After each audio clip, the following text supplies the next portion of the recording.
Júpiter, inmenso y misterioso. El planeta más grande del sistema solar.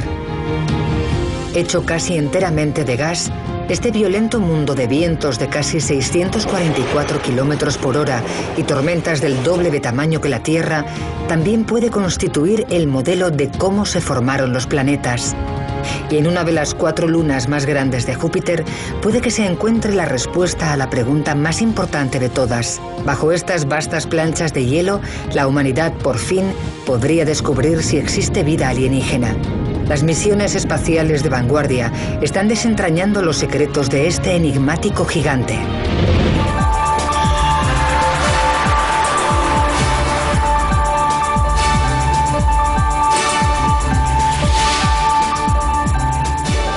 Ciencia al desnudo, Júpiter.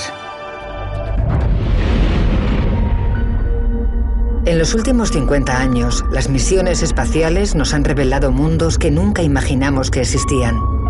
Desde las montañas de Marte a los lagos de metano de Saturno. Sin embargo, hay un planeta que cautiva nuestra imaginación más que cualquier otro. El más grande de todos, Júpiter.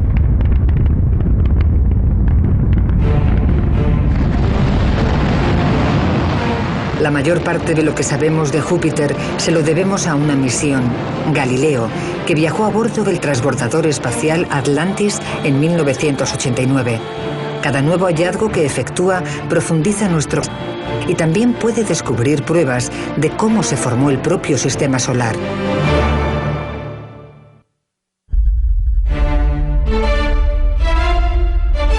...11 veces mayor que la Tierra y, sin embargo, probablemente sin una superficie sólida, Júpiter es una bola de gas y líquido de casi 145.000 kilómetros de ancho, con rayos y truenos 1000 veces más potentes que los de la Tierra, y un sistema de anillos como el de Saturno, pero demasiado difuso para que lo aprecien nuestros telescopios.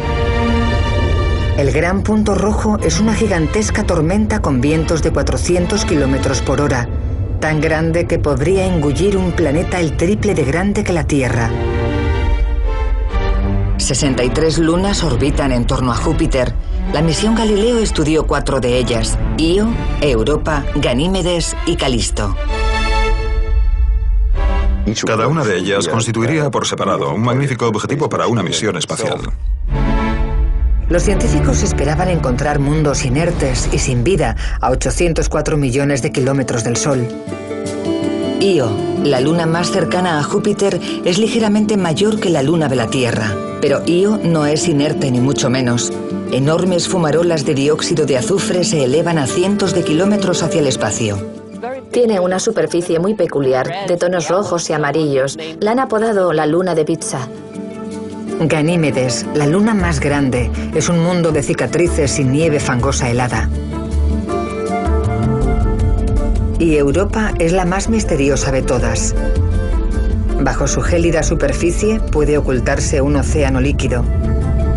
Y donde hay agua puede haber vida. Una nueva generación de sondas estaba preparada para explorar los misterios del sistema joviano: Juno, Europa Explorer y la sonda submarina Endurance. Eran 3 misiones con un objetivo: desvelar por fin los misterios de esos mundos alienígenas.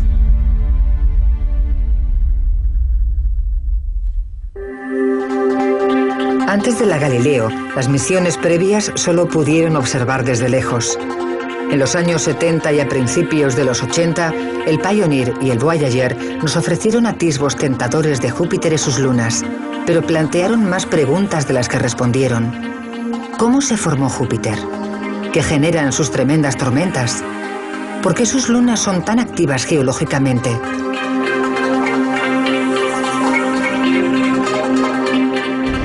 Antes de responder a esas preguntas, el equipo tuvo que superar un sencillo problema. La Galileo no era capaz de llevar combustible suficiente para llegar a su destino. Los ingenieros de la NASA necesitaban otra forma de llegar a Júpiter. Y se les ocurrió la brillante solución de no ir directamente a Júpiter, sino pasar primero por Venus. Volando cerca de Venus y luego de la Tierra, empleando un método de onda gravitatoria, la Galileo sustraería energía de los planetas para acelerar el recorrido hacia su destino final, Júpiter. Cuando la Galileo llegase tras un viaje de 6 años, soltaría una pequeña subsonda y la arrojaría a las profundidades de la atmósfera jupiteriana. Tendría menos de 1 hora para analizar su entorno antes de resultar aplastada por la presión extrema. Todo el mundo esperaba que la Galileo retransmitiera una información extraordinaria. Pero primero tenía que llegar hasta allí. Y 18 meses después del lanzamiento se produjo un desastre. La antena de radio, parecida a un paraguas de la Galileo, no logró abrirse. Fue una catástrofe. Tenía que haberse abierto. Pensamos que sin la antena la nave espacial no sería capaz de completar su misión. De vuelta en la Tierra, los ingenieros de la NASA se apresuraron a arreglar el problema. Intentaron abrirla a sacudidas porque pensaron que se había atascado. También intentaron abrirla a base de subirla y bajarla. Solo había un modo de impedir el fracaso total de la misión: emplear la antena de baja ganancia de navegación secundaria de la Galileo para enviar datos a la Tierra. El único problema es que las antenas de baja ganancia transmiten 10.000 veces más despacio.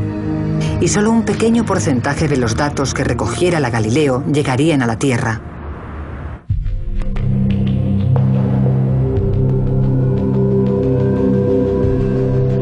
Cuando la nave espacial se acercaba al final de su viaje, coincidió con un enorme cometa en trayectoria de colisión con Júpiter. La Galileo se encontraba en la posición ideal para observarlo. Podía encontrar pistas de una de las preguntas más importantes sobre la historia de Júpiter: ¿cómo se creó? Hasta entonces, los científicos creían que Júpiter se formó con los restos del nacimiento del Sol, que era un planeta primigenio congelado en el tiempo. Si era así, Júpiter y el Sol tendrían una composición química muy similar. El impacto del cometa removería los elementos químicos bajo la superficie y permitiría analizarlos y comprobar si la teoría era cierta. Los científicos acabaron obteniendo mucho más de lo que esperaban. No podía creerme que fuésemos a tener la oportunidad de contemplar el choque entre dos cuerpos celestes del sistema solar. Tuvimos asientos de primera fila para un acontecimiento único. El cometa se llamaba Shoemaker-Levy 9 o SL9. David Levy formaba parte del equipo que lo descubrió. Iba a ser la primera vez en los anales de la historia que un cometa colisionaba con un planeta. Y no teníamos ni idea de lo que íbamos a aprender. Cuando llegó el día, todos los telescopios de las montañas y el espacio apuntaban al mismo punto en el cielo.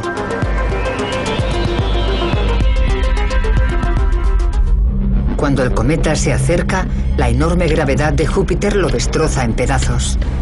El planeta recibió el impacto de una veintena de fragmentos, algunos de 1,5 kilómetros de ancho. Los astrónomos de todo el mundo estaban a punto de presenciar algo asombroso. Los fragmentos cayeron uno tras otro. El mayor liberó una energía comparable a la de 300 millones de bombas atómicas y produjo una bola de fuego a más de 3.200 kilómetros de altura sobre las nubes de Júpiter. Cada fragmento produjo una nube de impacto bisierra y resultaban visibles en forma de manchas negras en el hemisferio sur de Júpiter.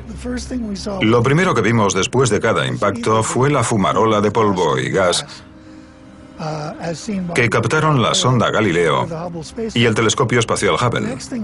Después presenciamos la formación de una gran nube negra, sobre todo en el hemisferio sur de Júpiter. Pero la auténtica sorpresa no la causaron las nubes, sino las ondas expansivas que los impactos produjeron en la atmósfera superior. Solo existía una explicación, y para los astrónomos significaba toda una revelación. Cuando el SL9 se estrelló contra Júpiter, fue como si cayera una piedra en una piscina. Se produjeron ondas, y la velocidad de las ondas depende de la cantidad de agua en la atmósfera. La velocidad fue mayor de lo que pensábamos, así que dedujimos que había más agua de lo que creíamos. Aquí se puede apreciar. Se nota cómo se expanden las ondas y la velocidad a la que crecen las ondas indica que hay más agua de la esperada. El descubrimiento fue una sorpresa. Significaba que la composición de Júpiter era distinta de la del Sol. Amenazaba todo lo que los científicos creían que sabían sobre la formación de Júpiter. Hacía falta una nueva teoría. La Galileo llegaría 17 meses más tarde para analizar de primera mano la composición química de Júpiter. Solo entonces podría resolverse el misterio. Un año después de la colisión del cometa SL9 contra Júpiter, la Galileo estaba a punto de llegar. Había mucho en juego. Los científicos ya sabían que Júpiter contenía 10 veces más de agua de lo que se creía y necesitaban encontrar una explicación totalmente nueva de la formación de ese extraño mundo. La primera misión de la Galileo sería descifrar la composición química de la atmósfera de Júpiter, incluida la cantidad de agua. La Galileo lanzaría una pequeña sonda a las nubes jupiterianas y la sonda también mediría la velocidad del viento y la temperatura a distintas profundidades para tratar de explicar por qué el clima era tan violento. También respondería a la gran pregunta de si Júpiter era un primo lejano del Sol o algo totalmente distinto.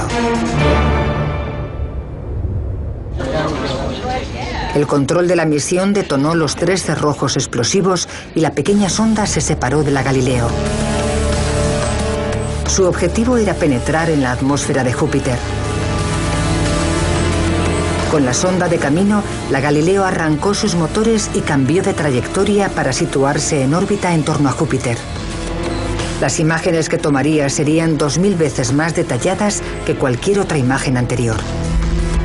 Pero 2 meses después se produjo un desastre. La cinta utilizada para grabar los vitales datos se atascó.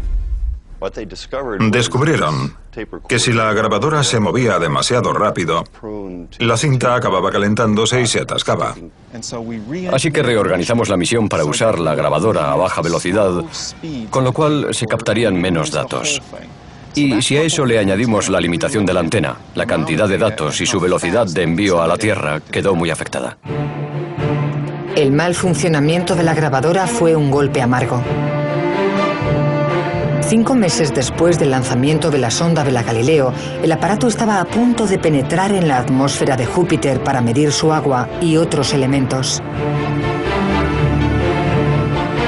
Tras el impacto del cometa SL9, los científicos se enfrentaban a la pregunta de cómo se había formado Júpiter.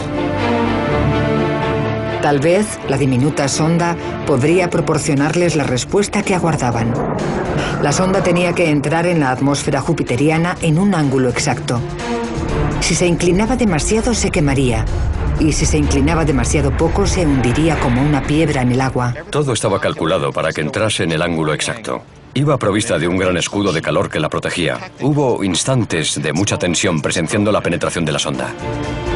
2 minutos de frenado aerodinámico ralentizaron la sonda a la velocidad del sonido y se desplegó un paracaídas. Luego la sonda se quedó muda.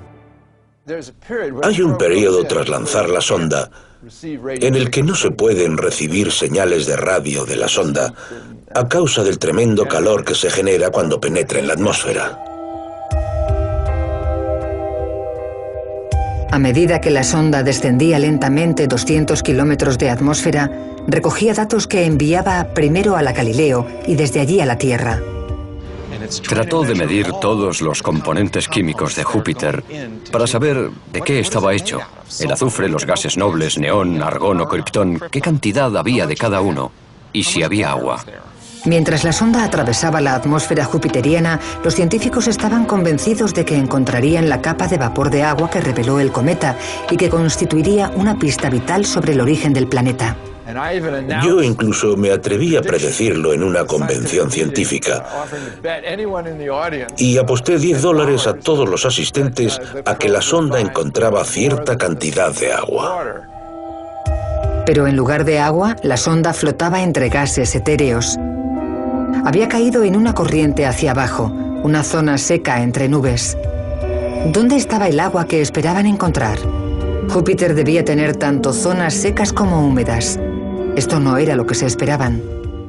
Lo que descubrieron es que Júpiter tiene unas pautas meteorológicas a largo plazo, zonas que se mueven y cambian y que no sabían que estaban allí.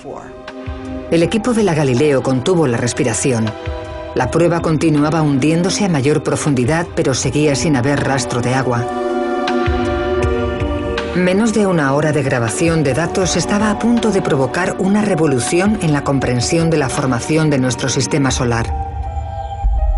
La sonda detectó una elevada proporción de elementos pesados como argón, criptón, carbono y nitrógeno, niveles el triple de altos de los registrados en el Sol.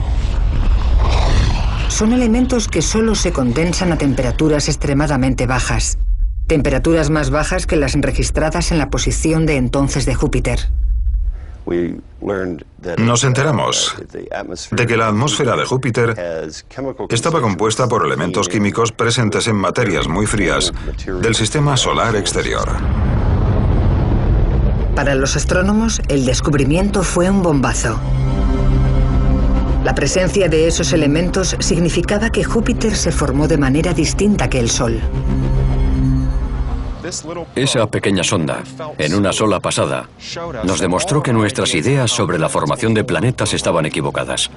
No sabíamos cómo se formaban los planetas ni comprendíamos el origen del sistema solar. Los descubrimientos de la pequeña sonda conmocionaron a la comunidad científica. Júpiter pudo formarse en la parte exterior del sistema solar, donde hace más frío, para después migrar a su actual posición.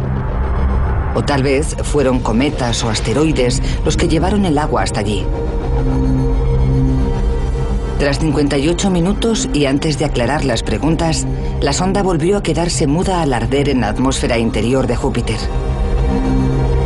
La sonda les había proporcionado a los científicos información relevante sobre Júpiter, su atmósfera y cómo se formó. Pero la gran pregunta seguía sin respuesta.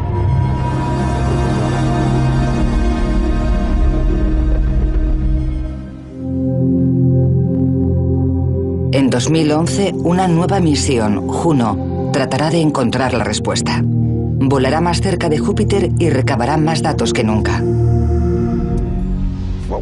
Lo que buscará Juno son los ingredientes. Y cuando tengamos los ingredientes, seremos capaces de averiguar la receta, que nos desvelará cómo se forman los planetas. Una vez que la sonda completó su trabajo, la Galileo, que flotaba a casi 210.000 kilómetros sobre Júpiter, centró su atención en otro gran misterio: la meteorología de Júpiter. ¿Cómo podían formarse tormentas del triple del tamaño de la Tierra que duraban más de 300 años?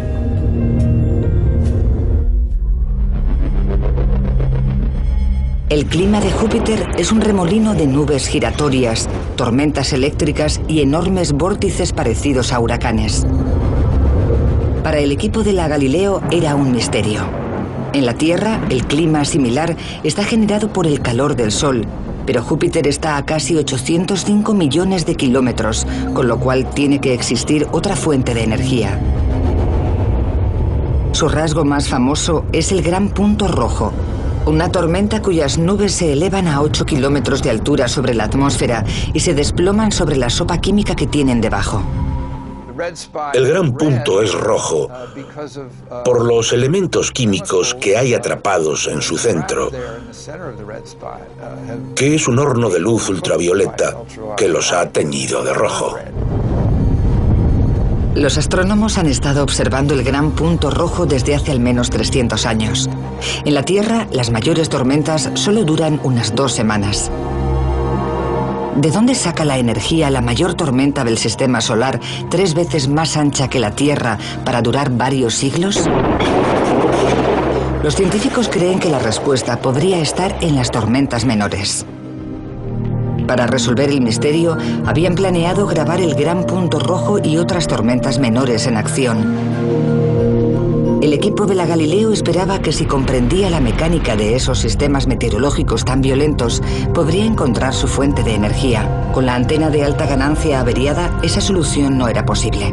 El equipo de control de la misión necesitaba un nuevo enfoque. En lugar de rodar largas películas continuas, rodamos películas en 3 pasos.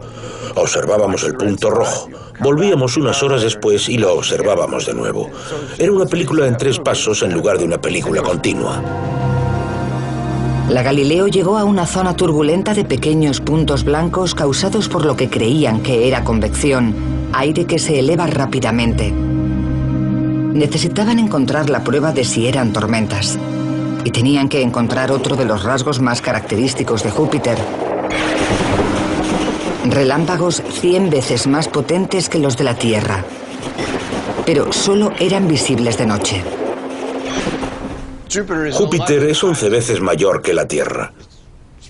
Si te fijas en el globo, se ven unos pocos puntos de color blanco intenso, pequeños puntos de color blanco intenso.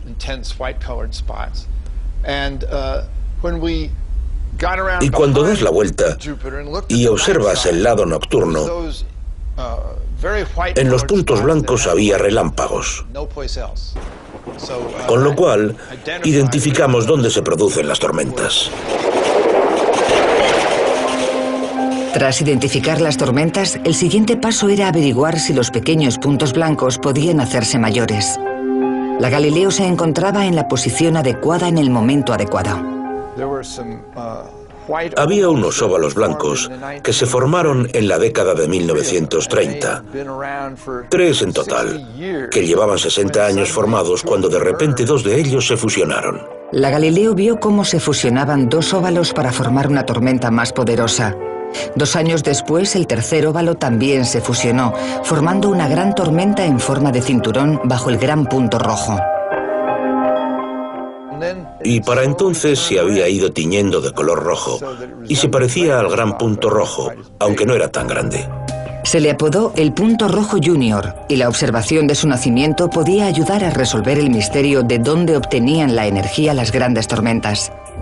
Las tormentas de Júpiter son caníbales, se comen a las tormentas más pequeñas. Así es como se formó algo tan grande como el gran punto rojo. Es como la cadena alimenticia. El pez grande se come al pequeño y el pez pequeño se come al pez aún menor. Y los principales cosechadores de energía de Júpiter son las pequeñas tormentas. Eso explica cuál es la fuente de toda la energía, pero no explica por qué las grandes tormentas duran tanto.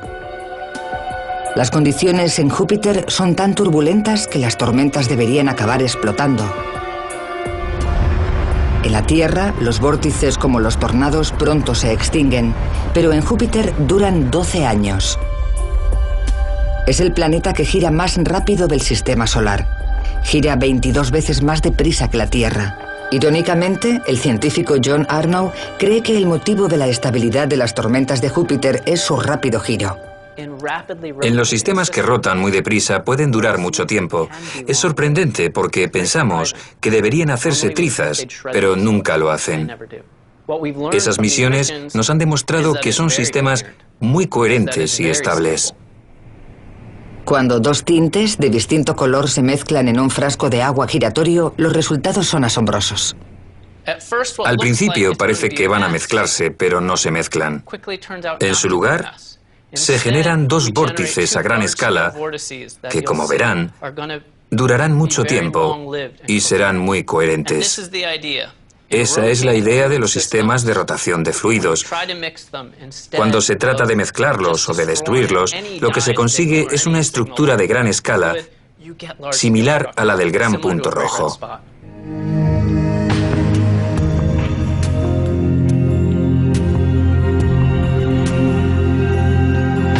La Galileo reveló por qué algunas tormentas eran tan grandes y duraban tanto, pero los científicos seguían intrigados por la característica más distintiva de Júpiter, sus franjas paralelas rojas, blancas y marrones. Se asumía que unos colores eran gases que ascendían y otros gases que se hundían, pero la Galileo descubrió que tal vez no era cierto. Aunque la atmósfera de Júpiter tiene un grosor de cientos de kilómetros, solo la capa superior es visible. Allí los vientos soplan a gran velocidad en direcciones opuestas y arrastran por la superficie esos diseños multicolores. Las franjas de colores se asocian con el movimiento vertical. Algunas de ellas muestran movimientos ascendentes y algunas movimientos descendentes. Puede ocurrir que en una misma franja se produzcan movimientos ascendentes y descendentes, pero en distinto nivel. Hasta que la misión Juno de 2011 investigue la capa superior de la atmósfera de Júpiter, no se averiguará cómo gira el planeta.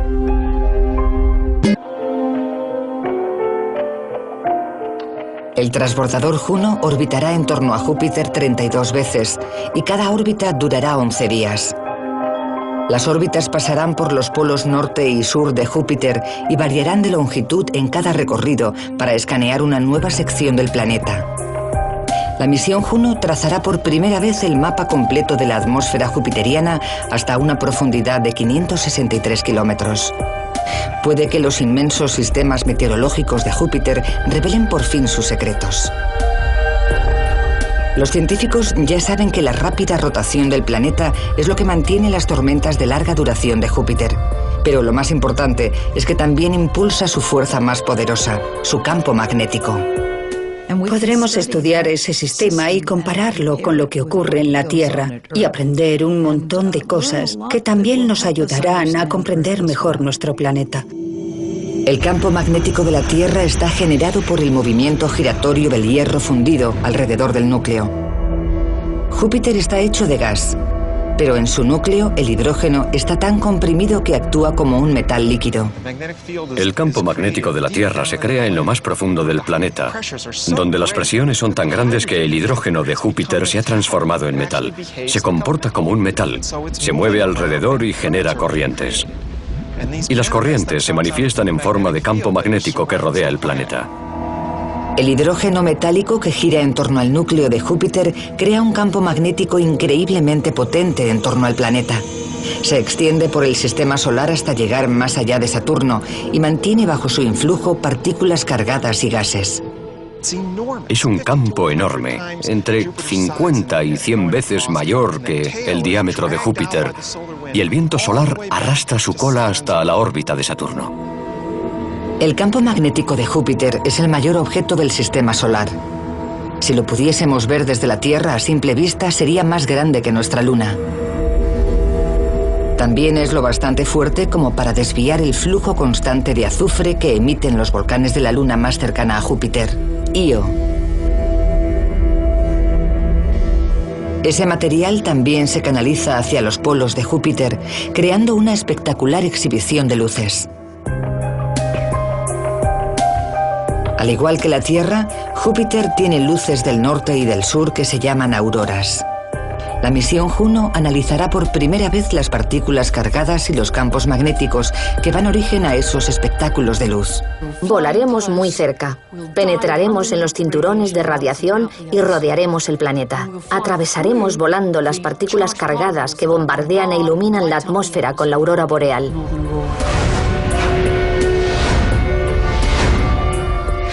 El equipo espera que el estudio de Júpiter nos ofrezca una mejor comprensión de los procesos dinámicos que generan el propio campo magnético de la Tierra.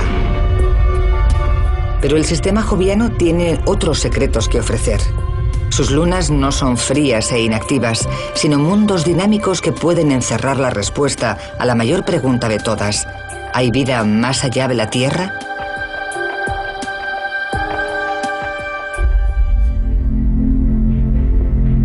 El sistema joviano es inmenso. 63 lunas orbitan en torno al planeta, algunas tan grandes como para ser planetas por derecho propio. También son un enigma. Los planetas pequeños y las lunas normalmente se enfrían más deprisa. ¿Cómo pueden estar tan calientes estas lunas y ser tan activas geológicamente? La respuesta también puede contener una pista sobre el santo grial de la ciencia. ¿Hay vida en otros mundos? Las 4 lunas mayores son Ganímedes, Calisto, Io y Europa. Cada una es profundamente distinta y encierra grandes sorpresas. Por cada vuelta que da Ganímedes, Europa da 2 vueltas e Io da 4. No es coincidencia que las lunas ejecuten esa maravillosa danza cósmica. Los astrónomos habían esperado que las lunas de Júpiter fueran pedazos de roca y hielo muertos y fríos, Pero la Galileo encontró mundos activos y dinámicos. La primera parada fue la misteriosa Ganímedes, la mayor luna del sistema solar. Si girara en órbita en torno al Sol, en lugar de a Júpiter, los astrónomos la llamarían planeta. Estas imágenes de la NASA muestran sus montañas, valles, cráteres y flujos de lava congelados. El equipo descubrió algo extraordinario casi inmediatamente. El magnetómetro de la Galileo marcaba unas lecturas inesperadas. Me quedé abrumada por la prueba que tenía ante mí. Existía un campo magnético. Llegué a exclamar que no me lo creía. Ganímedes es la única luna del sistema solar con su propio campo magnético. Pero resulta desconcertante. La luna debería estar congelada de forma sólida, pero si Ganímedes tiene campo magnético, tiene que tener un núcleo fundido. El descubrimiento del campo magnético de Ganímedes profundizó el misterio de la formación de los planetas. Algo tuvo que ocurrir en el pasado de Ganímedes, algo catastrófico que calentó esa luna. La Galileo nos enseñó que Ganímedes era un mundo fascinante, un mundo que ha vivido una historia muy compleja, un mundo por derecho propio. Pero además de detectar un campo magnético ordinario en Ganímedes, la Galileo detectó un segundo campo variable. Nos indica que en Ganímedes probablemente existe un océano líquido. Los científicos sospecharon que el océano estaba enterrado bajo la corteza rocosa de la Luna. El equipo deseaba seguir investigando, pero la órbita de la Galileo implicaba que tenía que marcharse de Ganímedes y proseguir su trayectoria. Les aguardaban más sorpresas. La siguiente parada fue la luna más apartada de las 4 lunas mayores de Júpiter, Calisto, fría y rocosa, que también encerraba sus propios enigmas. Tiene el paisaje más antiguo y con más cráteres del sistema solar. Su superficie está marcada por las cicatrices de antiguos impactos de meteoritos. Los científicos se quedaron perplejos por los cráteres con extraños bordes brillantes. Parecía que el material oscuro de la superficie se había deslizado, dejando al descubierto un material más claro. En la Tierra nunca se había visto nada parecido. No sabíamos cuál era el material que se deslizaba ni por qué se deslizaba. Al examinarla de cerca, se convirtió en una luna mucho más interesante de lo que pensábamos.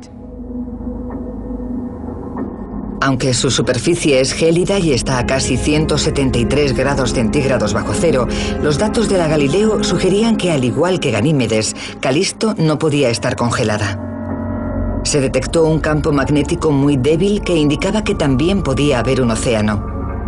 Pero los datos eran confusos.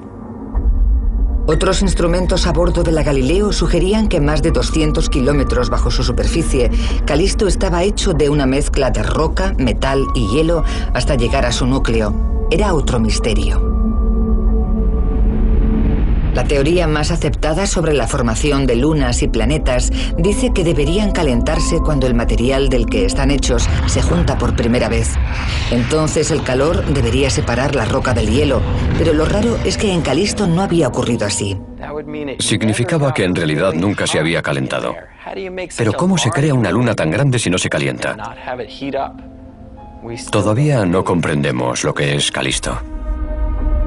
Como gran parte del sistema solar, Calisto plantea más preguntas de las que resuelve. Ni siquiera sabemos lo que ocurre en su interior, ni qué material recubre su superficie.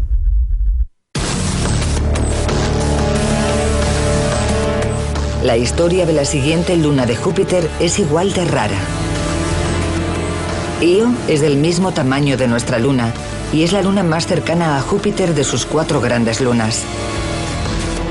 Es el cuerpo celeste más activo volcánicamente del sistema solar, con más de 400 volcanes de hasta unos 200 kilómetros de diámetro.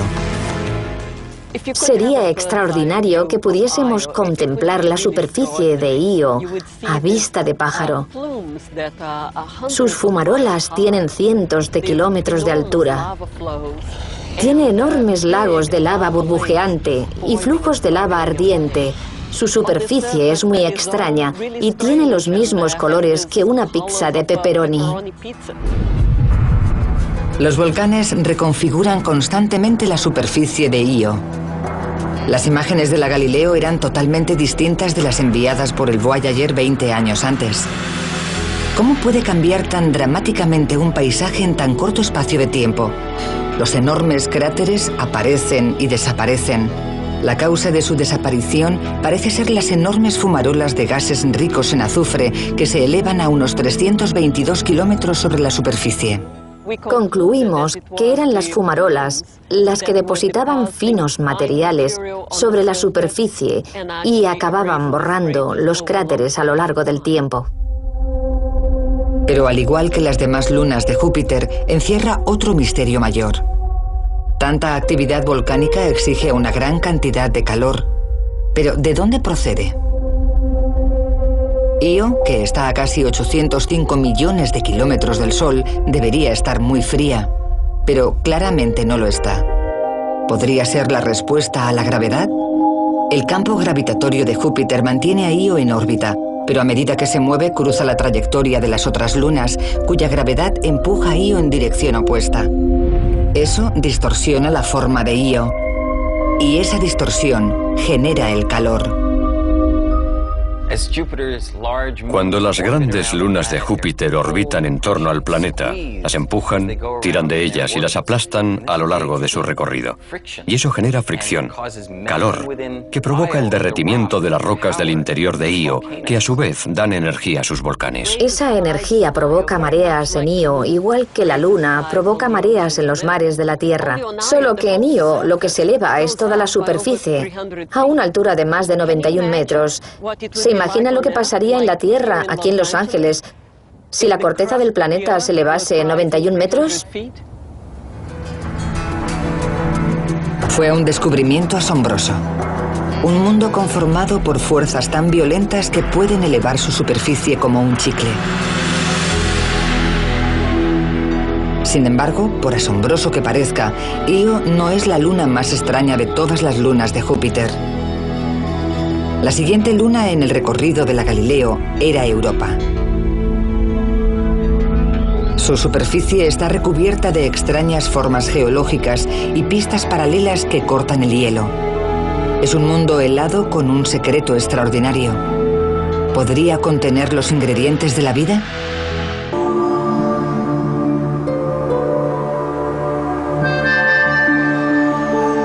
Las imágenes de misiones anteriores de la luna Europa de Júpiter mostraban un mundo rosado y blanco.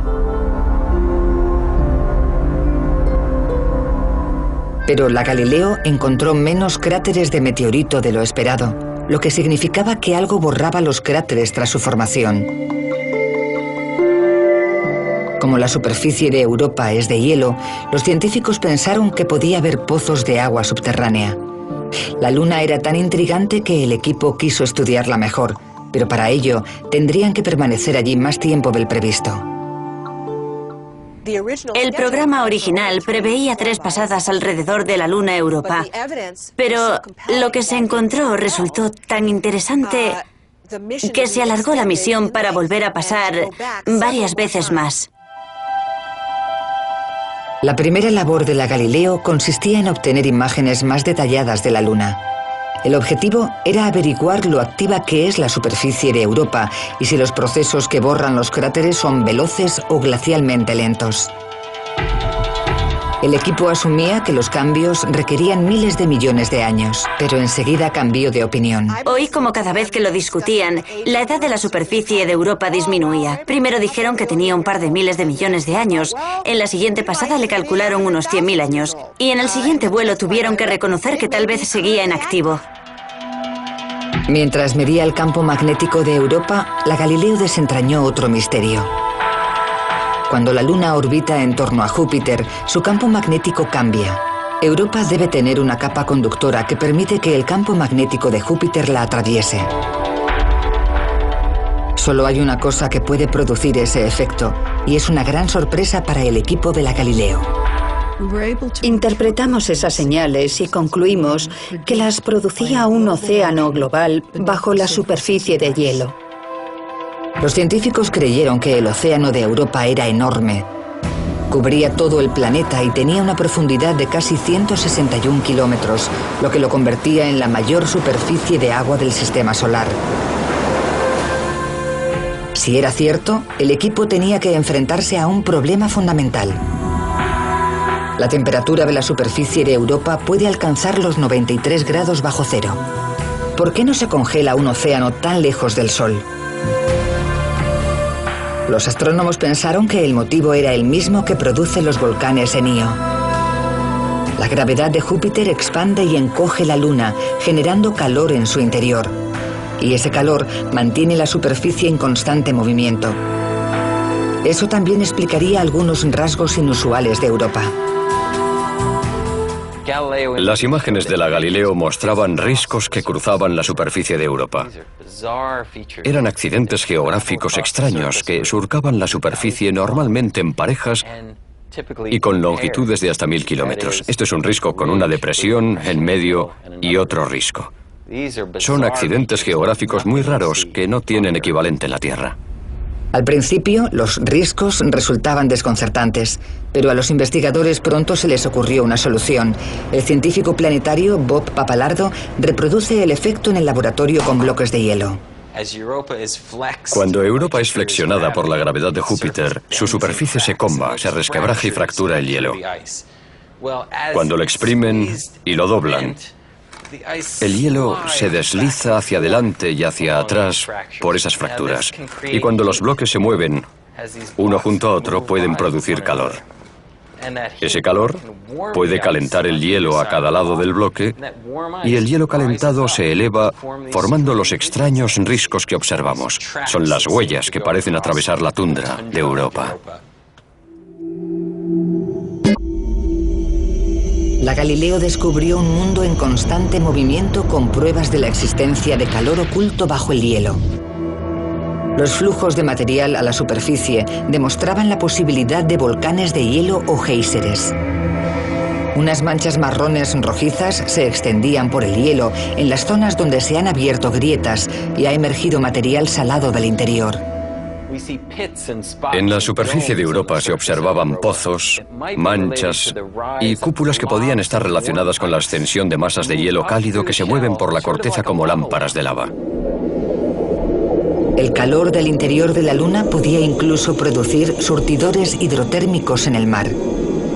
En la Tierra, los surtidores hidrotérmicos del lecho marino son puntos con gran abundancia de vida. Los datos de la Galileo también sugerían que hay dióxido de carbono congelado bajo la superficie de Europa, posiblemente procedente del océano subterráneo. Si era cierto, sería un hallazgo importantísimo, porque el CO2 es vital para la vida. ¿Significa que hay vida en Europa? Yo estoy en el bando de los que piensan que donde hay agua hay muchas posibilidades de que haya vida y materiales para la vida. Y en Europa parece que hay esos materiales y esa agua.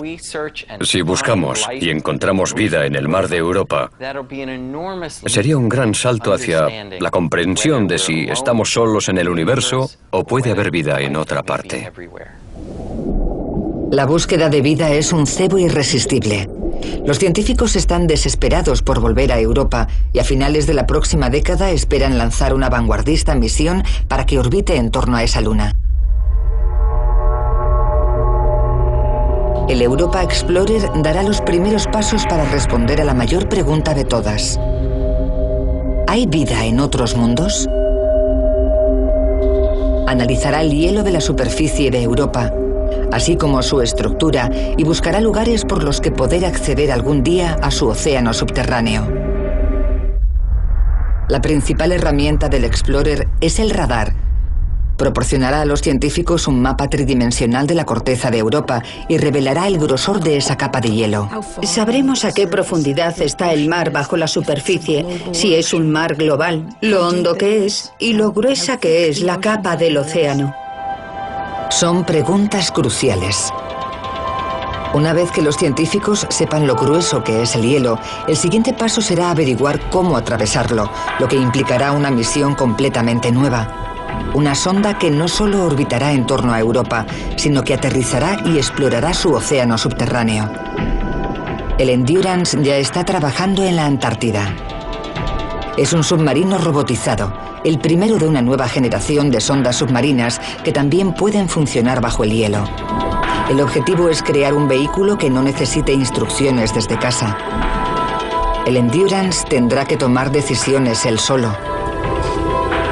Tal vez algún día un vehículo como este busque vida en Europa. Pero primero tendrá que atravesar el hielo. La gruesa capa de hielo solo se podrá derretir con una gran cantidad de energía. Aunque a la gente no le haga gracia, tal vez haya que recurrir a la energía nuclear para fundir el hielo, y aún así puede que se tarde semanas o incluso meses. Podríamos imaginarnos que será una nave espacial que aterrice y se abra paso bajo el hielo hasta el mar a base de fundirlo y luego explore lo que hay allí abajo. El descubrimiento de vida en otro planeta sería uno de los mayores hallazgos de todos los tiempos. Si hay vida en el océano de Europa, es posible que haya vida en cualquier otra parte donde exista un entorno rico en agua. Sería un descubrimiento asombroso.